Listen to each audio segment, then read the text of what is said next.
Part B के अंदर first chapter भारतीय संविधान की विशेषता पढ़ रही है, जिसके अंतर्गत हमने उसकी भूमिका देखी थी कि भारत के संविधान की आवश्यकता क्यों हुई। उसके बाद हमने भारत की विशेषता, संविधान की जो विशेषताएं थी वो पहली थी संपूर्ण प्रभुत्व संपन्न संविधान, दूसरा था प्रस्तावना और तीसरा था विश्व का सबसे विशाल संविधान। पहली जो प्रस्तावना थी, पहली जो विशेषता थी, उसके अंतर्गत कहा गया था कि जो देश है उस पे जनता का शासन चलता है। कैसा है वो? प्रभुत्व संपन्न संविधान है। दूसरा, इसकी प्रस्तावना में कहा गया था कि प्रस्तावना में सबसे बड़ा शब्द जो है वो जोड़ा गया हम भारत के लोग। हम भारत के लोग जो हैं भारतीय संविधान को क्या करते हैं? अंगीकृत करते हैं, अधिनियमित करते हैं व आत्मअर्पित करते हैं। यानी हम तीनों तरह से इसको स्वीकार करते हैं। प्रस्तावना में सबसे बड़ी बात यही है। तीसरा जो पॉइंट था इसका वह था विश्व का सबसे विशाल संविधान। कल हमने देखा था अमेरिका का, कनाडा का, ऑस्ट्रेलिया का, सबका संविधान के अनुच्छेद देखे थे, जिसके अंतर्गत सबसे कम अनुच्छेद जो थे वो किसमें थे? अमेरिका में थे, मात्र 5। और भारत का जो संविधान है उसके अंदर टोटल कितने अनुच्छेद दिए गए हैं? 395 अनुच्छेद दिए गए हैं, जो संपूर्ण विश्व में सबसे ज्यादा अनुच्छेद का वर्णन करता है। और इसके अंतर्गत बताया गया था कि इसमें अनुच्छेद 395 परिशिष्ट 12, अनुसूचियां 12 और इसके भाग जो हैं वो कितने हैं? 22 भागों में इसका वर्णन किया गया है तथा संविधान के अंतर्गत 22 प्रकार की भाषा को मान्यता दी गई है। इसके अंतर्गत संविधान के अंतर्गत संशोधन भी किए जा सकते हैं। कल हमने पढ़ा था कि संविधान संशोधन की प्रक्रिया को भी इसमें शामिल किया गया है। तो संविधान संशोधन प्रक्रिया क्या है भाई? संविधान संशोधन प्रक्रिया जिसके अंतर्गत परिस्थितियों के अनुसार अगर हम संविधान में कुछ परिवर्तन करते हैं तो वह क्या कहलाता है? संविधान संशोधन कहलाता है। कल हमने पढ़ा था कि इसके अंतर्गत कम से कम 100 संशोधन हो चुके हैं और 101वां जो संशोधन था वो जीएसटी को लेकर था। इसको जीएसटी को लेकर था, जो कि 2016 के अंतर्गत हुआ था, जो इसके लिए किया गया था वस्तु और सेवा कर के लिए किया गया था। वस्तु और सेवा कर से संबंधित है जीएसटी। और इसको कब किया गया? इसे राष्ट्रपति ने सितंबर 2016 को हस्ताक्षर करके इसको अनुमति प्रदान की थी। कौन सा संशोधन था? 101वां संशोधन और जीएसटी से संबंधित था 2016 के अंतर्गत ये हुआ था। प्रधान राष्ट्रपति ने इसके ऊपर क्या कर दिए थे भाई? हस्ताक्षर कर दिए थे। अब जो है हमारा नेक्स्ट जो है नंबर 4, लिखित और निर्मित संविधान। कि हमारे देश का ये तो हमें पता है कि बहुत बड़ा संविधान है, लेकिन यह पूरा का पूरा जो संविधान है वो कैसा दस्तावेज है? एक लिखित दस्तावेज है, जिसके अंतर्गत जो 395 अनुच्छेद है इनका पूर्ण रूप से वर्णन किया गया है। तो भारतीय संविधान सभा द्वारा इसके अंतर्गत क्या किया गया? इसको तैयार किया गया। ये एक ऐसा दस्तावेज है जिसे संविधान सभा ने 2 वर्ष 11 माह और 18 दिन के अंतर्गत इसे तैयार किया था। विस्तृत होने के बावजूद भी इसे क्या किया जा सकता है? किसी भी परिस्थिति में अगर परिस्थितियां संविधान के जो अनुच्छेद बना दिए गए हैं उससे अलग हो रही हैं, तो इसमें क्या किया जा सकता है? उन आवश्यकताओं को ध्यान में रखते हुए, उन परिस्थितियों को ध्यान में रखते हुए इसमें परिवर्तन किया जा सकता है, जो कि क्या कहलाती है? संविधान संशोधन की प्रक्रिया कहलाती है। और अब तक इसमें 101 संशोधन हो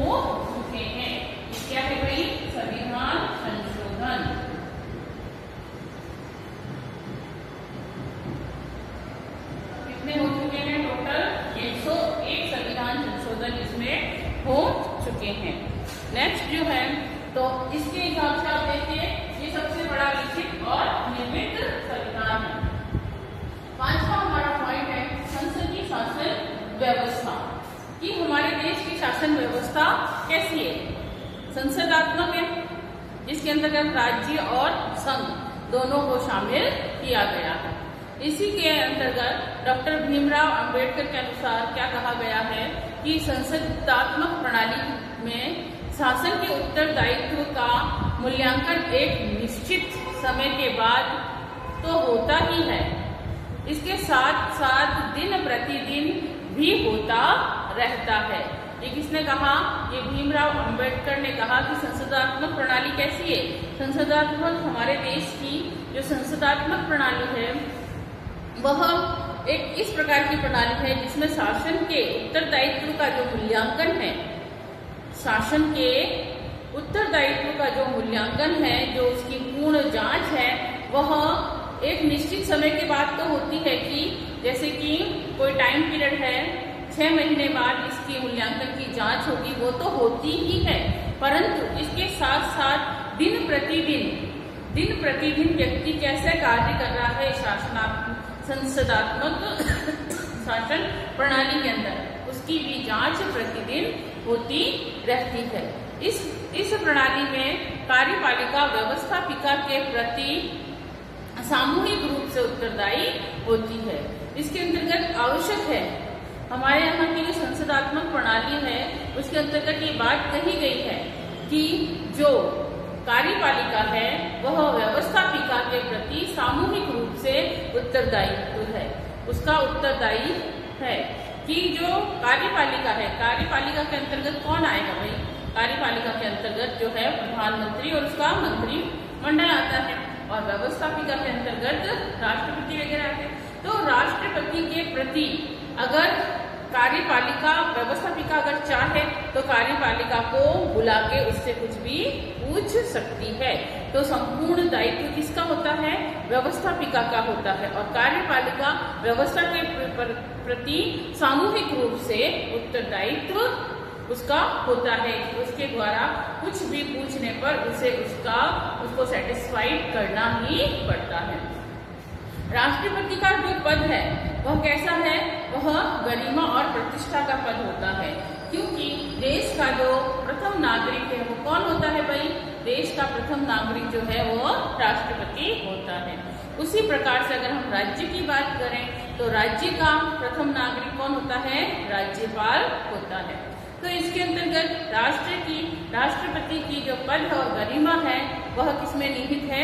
राष्ट्रपति में निहित होती है, पर उसकी स्थिति संवैधानिक प्रधान की तरह होनी चाहिए। संविधान के जो प्रधान सबसे उच्च व्यक्ति होता है उसकी तरह उसकी स्थिति होनी चाहिए। सारी वास्तविक शक्तियों का जो प्रयोग है वो मंत्रिमंडल के द्वारा ही किया जाता है, यानी कि नाम मात्र का, सिर्फ और सिर्फ नाम मात्र का जो होता है वह कौन होता है भाई? राष्ट्रपति सिर्फ हस्ताक्षर करने का कार्य करता है, जबकि वास्तविक शक्तियां जो है वो किसके पास होती हैं? मंत्रिमंडल के पास होती हैं। और आवश्यक है कि संसद का विश्वास समाप्त होने पर मंत्रिमंडल को त्यागपत्र देना पड़ता है।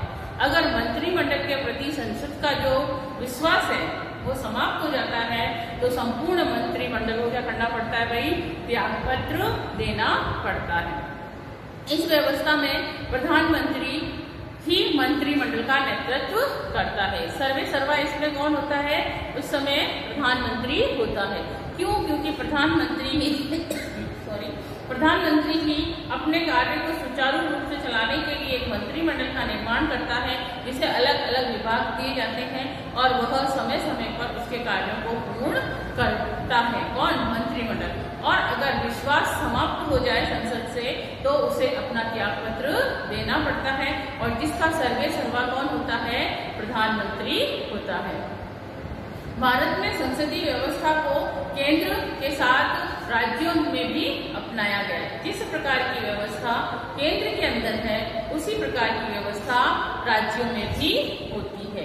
जिस प्रकार से केंद्र के अंतर्गत राज्यसभा और लोकसभा होती है, उसी प्रकार से राज्यों के अंदर विधानसभा और विधान परिषद होती है, जो कि एज इट इज जिस प्रकार से केंद्र के अंतर्गत कार्य हो रहा है उसी प्रकार से राज्य के अंतर्गत भी कार्य होता है। और वहाँ राज्य का जो प्रमुख संवैधानिक होता है वो कौन होता है? राज्यपाल होता है। तो देखिए देश का जो प्रमुख प्रधान जो है, संवैधानिक प्रधान जो है वो कौन है? राष्ट्रपति है, जबकि राज्य का प्रधान कौन है? राज्यपाल है। तो इस प्रकार से हमारे देश के अंतर्गत कौन सी व्यवस्था अपनाई गई है? संसदीय शासन प्रणाली अपनाई गई है, जो कि हमारा फिफ्थ पॉइंट था कि संपूर्ण देश के अंतर्गत संसदीय शासन व्यवस्था को अपनाया गया। नेक्स्ट हमारा पॉइंट है 6 नंबर, इसके अंतर्गत कहा गया है मौलिक अधिकार व कर्तव्य। क्या कहा गया है? मौलिक अधिकार व कर्तव्य। देश के शासन को सुचारू रूप से चलाने के लिए भारतीय संविधान के अंतर्गत क्या दिए गए हैं भाई? सभी नागरिकों को मौलिक अधिकार और कर्तव्यों का वर्णन किया गया है। क्योंकि नागरिकों को के जो मूल अधिकार हैं उनका वर्णन संविधान के अनुच्छेद 12 से लेकर 35 तक में है।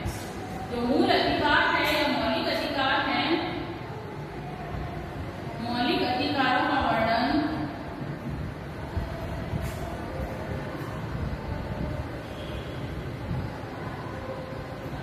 अनुच्छेद 12 से लेकर 35 तक में इसका वर्णन किया गया है। मौलिक अधिकार 12 से लेकर 35 तक इसे किसमें लिखा गया है भाई? इन अनुच्छेदों को संविधान के अंतर्गत लिखा गया है, जो कि मूल अधिकारों से संबंधित हैं। अब देखिए शुरुआत में जब संविधान बना और मौलिक अधिकारों का विशेष प्रावधान रखा गया, तब इसके अंतर्गत 7 मौलिक अधिकारों का वर्णन किया गया था, जिसके अंतर्गत मौलिक अधिकार जो हैं वह हमारे देश के संविधान के अंतर्गत अमेरिका के संविधान से लिए गए हैं। अमेरिका का जब भारत के संविधान निर्माताओं ने अलग अलग देशों के संविधान का जब विस्तृत प्रकार से विवेचन किया, उसे पढ़ा, उसे समझा, तो उनको लगा कि जो ये मौलिक अधिकार का जो प्रारूप है बहुत ही अच्छा है, देश के नागरिकों के लिए आगे बढ़ने का अवसर प्रदान करता है। तो इसी को ध्यान में रखते हुए संविधान निर्माताओं ने मौलिक अधिकार का जो प्रावधान था वो अमेरिका के संविधान से लिया। शुरू के अंतर्गत इसके अंतर्गत 7 प्रकार के मौलिक अधिकारों का वर्णन था। इस मौलिक अधिकारों को अगर हम देखते हैं तो ये कोई छोटी बात नहीं है, बहुत बड़े विस्तृत रूप के अंतर्गत मौलिक अधिकारों का वर्णन किया गया है, जो कि पूरा एक लेसन है हमारा। नेक्स्ट चैप्टर जो है मौलिक अधिकारों का, वह पूरा मौलिक अधिकारों के बारे में वर्णन करते हुए 2nd चैप्टर के अंतर्गत इसके अंतर्गत विस्तृत रूप से बताया गया है।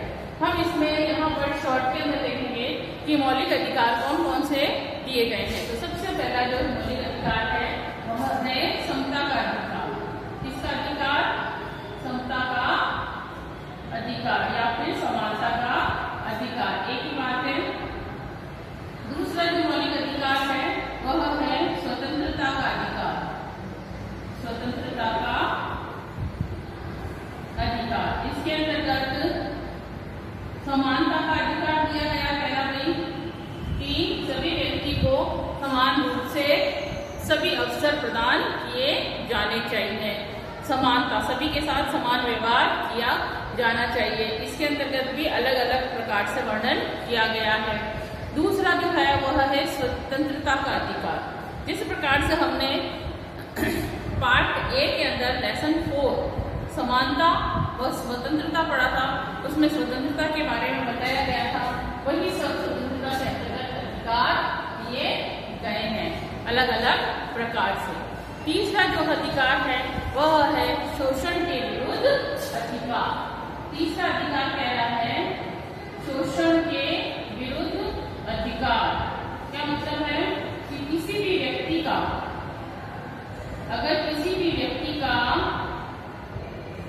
शोषण होता है तो उस शोषण के प्रति वो क्या कर सकता है, आवाज उठा सकता है। अगर कोई दूसरा व्यक्ति किसी व्यक्ति का शोषण करता है तो वह शोषण के प्रति आवाज उठाकर आगे FIR वगैरह दर्ज करा सकता है कि उसके साथ किस प्रकार का शोषण हुआ है। चौथा जो है धार्मिक स्वतंत्रता का अधिकार। क्या है भाई, धार्मिक स्वतंत्रता का अधिकार कि किसी भी धर्म संप्रदाय को क्या करने की स्वतंत्रता है, धार्मिक स्वतंत्रता का अधिकार। इसके अंतर्गत सभी नागरिकों को किसी भी धर्म के बारे में जानने, समझने, आने जाने की स्वतंत्रता दी गई है। ऐसा नहीं है कि ये हिंदू धर्म है, ये ईसाई धर्म है तो हम इसके बारे में जान नहीं सकते, समझ नहीं सकते, ऐसा नहीं है। किसी भी धर्म को हम समझ सकते हैं, जान सकते हैं, चर्च जा सकते हैं, मंदिर जा सकते हैं। तो इसके अंतर्गत धार्मिक स्वतंत्रता का अधिकार दिया गया है। पांचवा जो है वह है शिक्षा, संस्कृति व शिक्षा से संबंधित अधिकार। संस्कृति व शिक्षा से संबंधित अधिकार।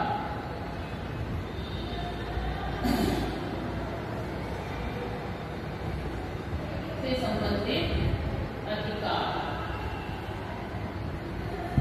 इसमें क्या है, व्यक्ति को शिक्षा प्राप्त करने का अधिकार दिया गया है, संस्कृति को अपनाने का अधिकार दिया गया है कि वह क्या कर सकता है, किसी भी संस्कृति को अपना सकता है। और प्राथमिक शिक्षा जो कि अब कंपलसरी करती गई है भारतीय सरकार द्वारा भी, वह अनिवार्य रूप से सभी को दी जाए। इस प्रकार की शिक्षा भी क्या है, अधिकार के अंतर्गत बताई गई है। छठा जो है वह है संवैधानिक उपचारों का अधिकार। संवैधानिक उपचारों का अधिकार। इसे भीमराव अंबेडकर ने, जो संविधान है छठा, जो मौलिक अधिकार है छठा, संवैधानिक उपचारों का अधिकार, इसे डॉक्टर भीमराव अंबेडकर ने क्या कहा है भाई, इसे संविधान की आत्मा कहा है। और यह अनुच्छेद 32 में इसका वर्णन मिलता है। और नेक्स्ट लास्ट जो है सातवां, वो है संपत्ति का अधिकार। संपत्ति का अधिकार।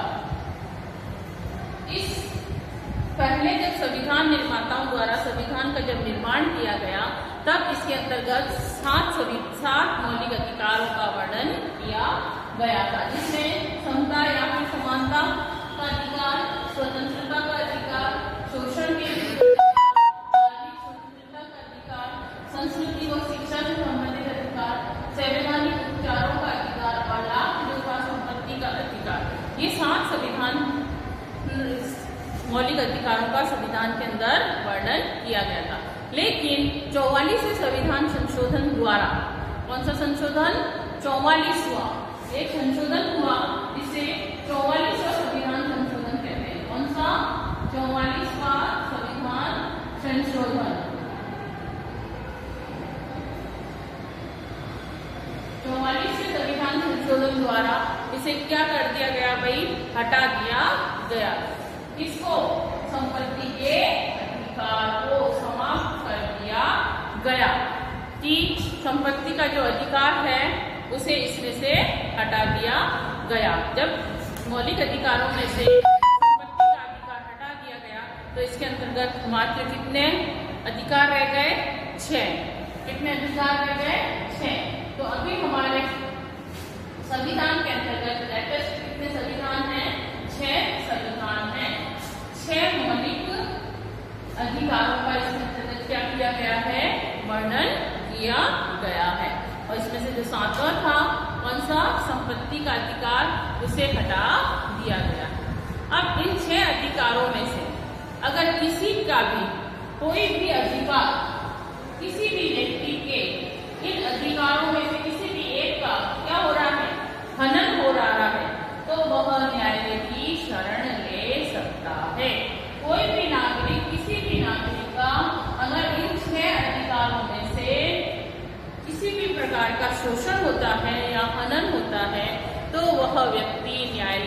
शरण ले सकता है। न्यायालय में जाके उसके बारे में क्या कर सकता है, अपील कर सकता है।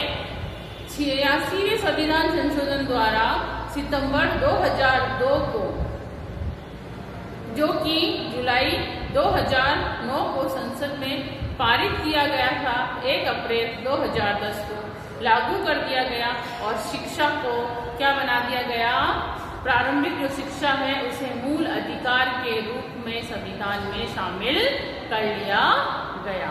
और अब इस अनुच्छेद को 21 के बाद एक नया अनुच्छेद 21A में जोड़ा गया। जो शिक्षा का अधिकार है वैसे तो 21 में उसका वर्णन है, लेकिन 21A के अंदर एक नया संविधान जोड़ा गया जिसे क्या कहा गया कि 2010 में इसे लागू किया गया। 86वें संविधान संशोधन द्वारा इसके अंतर्गत संशोधन किया गया। और संशोधन क्या किया गया, संशोधन ये किया गया कि जितने भी बालक बालिकाएं हैं उन्हें 6 से लेकर 14 वर्ष तक के बालक बालिकाओं को क्या दी जाए भाई, अनिवार्य प्राथमिक शिक्षा दी जाए। इसीलिए इसे 21A के अंदर जोड़कर संविधान संशोधन किया गया, जो कि 86वां संविधान संशोधन के रूप में जाना जाता है।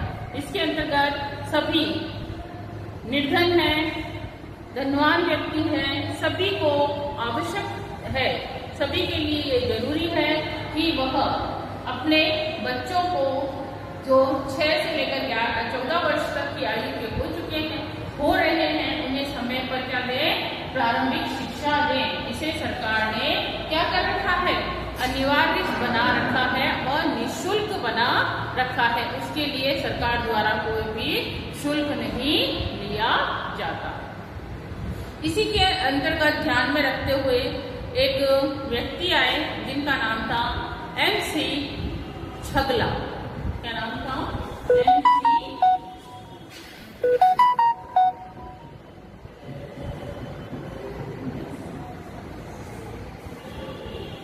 MC छगला। उन्होंने क्या कहा, उन्होंने अपने विचार देते हुए कहा कि एक स्वतंत्र नागरिकों के जितने भी अधिकारों की रक्षा का काम सौंप कर भारतीय संविधान में ऐसी व्यवस्था की गई है जिस पर कोई भी सभ्य देश को गर्व होगा।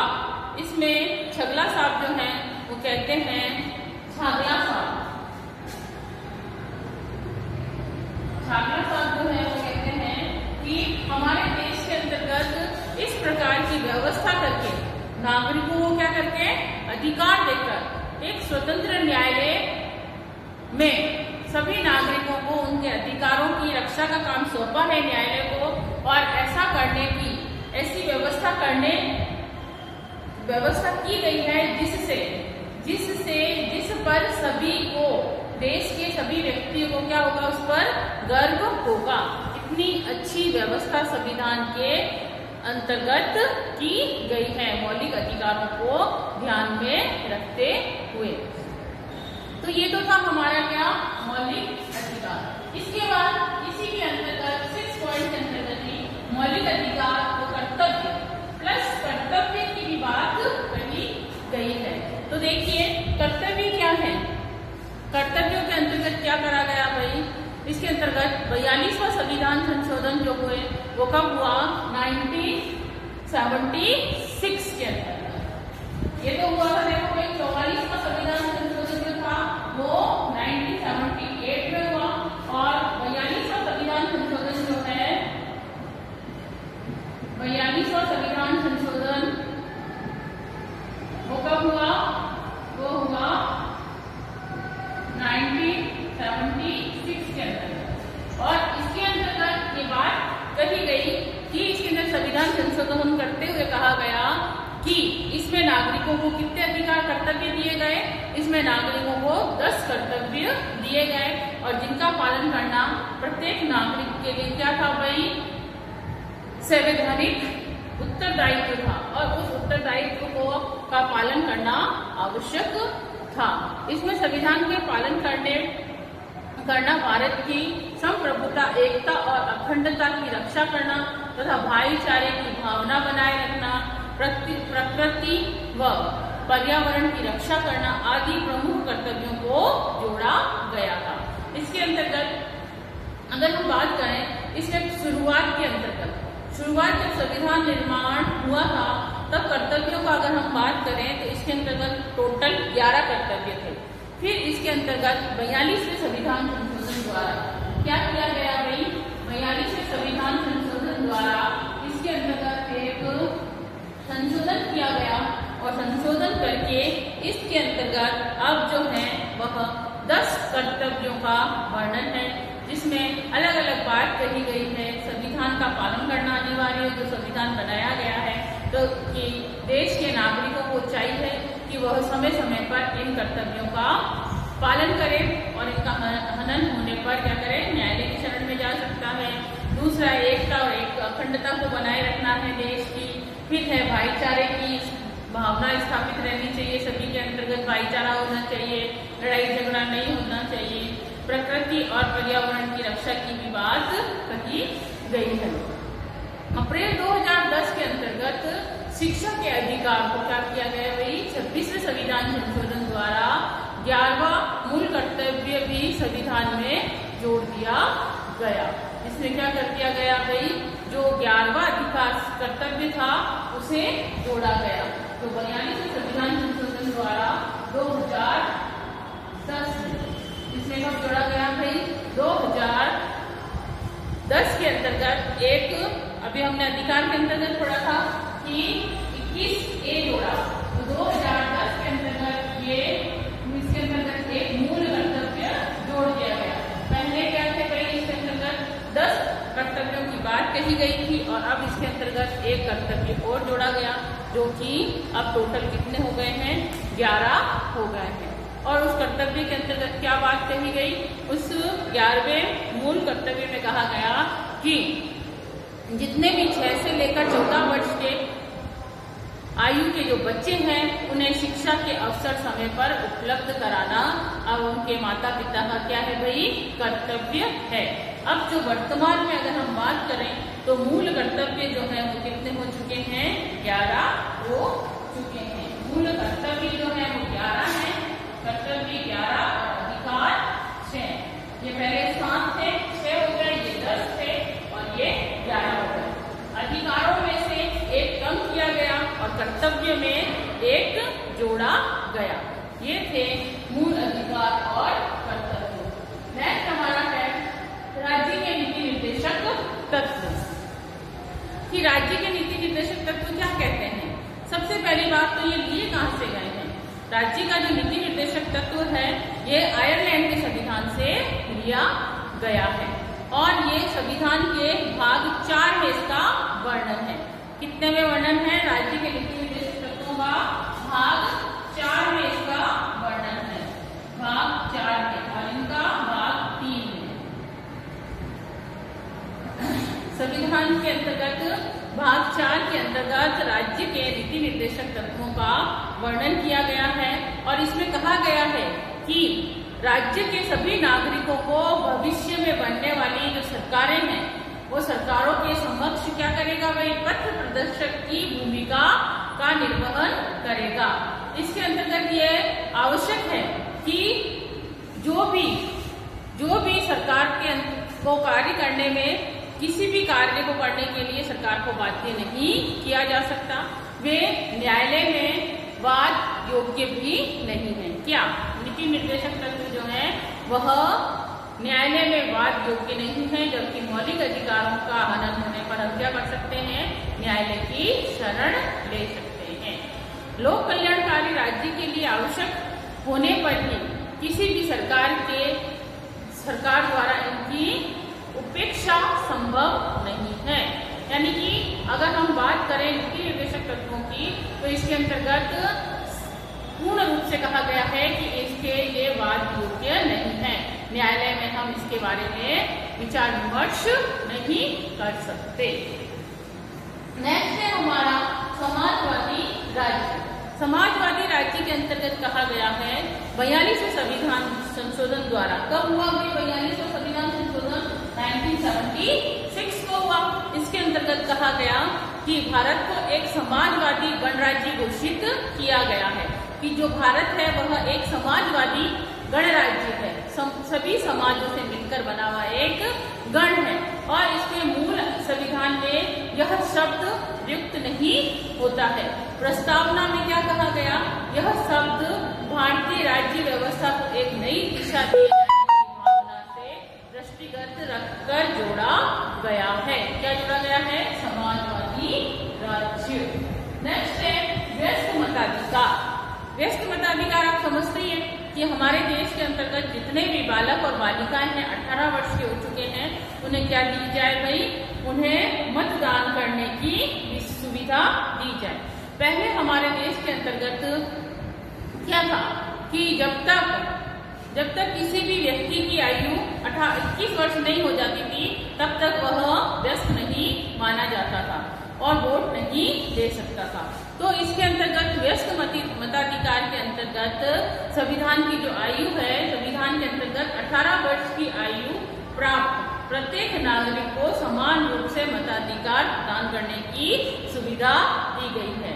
यह मूल संविधान में पहले 21 वर्ष थी, किंतु संविधान के 61वें अनुच्छेद द्वारा, 61वें संविधान संशोधन द्वारा इसके अंतर्गत क्या किया गया, आयु सीमा 21 वर्ष से घटाकर 18 वर्ष कर दी गई है। इसके अंतर्गत पहले कौन सा संशोधन हुआ, 61वां संविधान संशोधन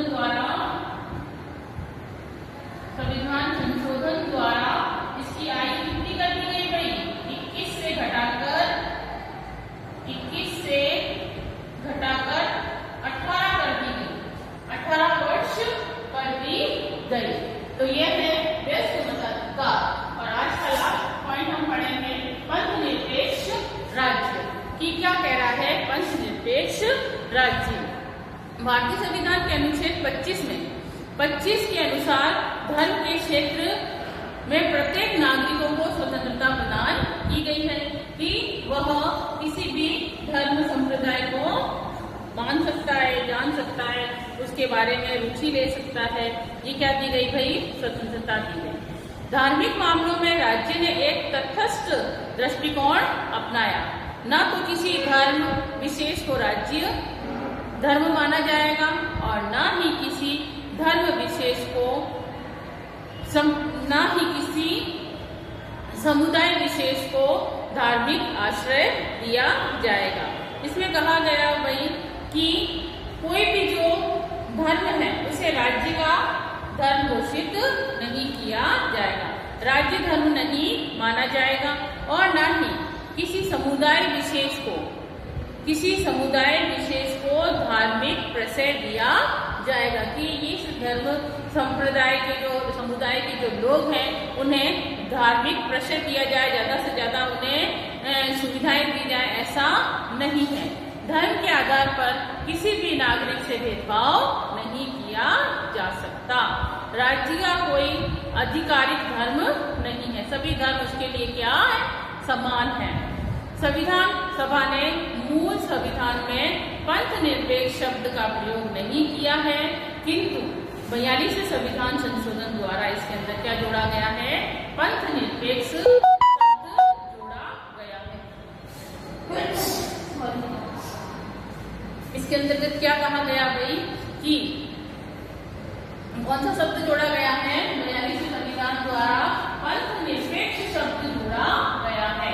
इसके द्वारा 42वें संविधान संशोधन के द्वारा कि किसी भी राज्य का कोई धर्म नहीं है, सभी धर्म उसके लिए समान है। तो ये है हमारे 10 तक पंथ निरपेक्ष राज्य। हमने विशेषताएं देखी, 10 विशेषता है और 10 विशेषताओं को अच्छे से याद करना है आपको और कॉपी के अंदर लिखना भी है। ये बहुत ही इम्पोर्टेंट चैप्टर है, 12th क्लास की दृष्टि से नहीं बल्कि आने वाले कंपटीशन एग्जाम की दृष्टि से भी ये चैप्टर बहुत ज्यादा इम्पोर्टेंट है। तो इसे आप ध्यान से पुनः पढ़ेंगे और इसके नोट जो है कॉपी के अंदर नोट डाउन करेंगे। Thank you class.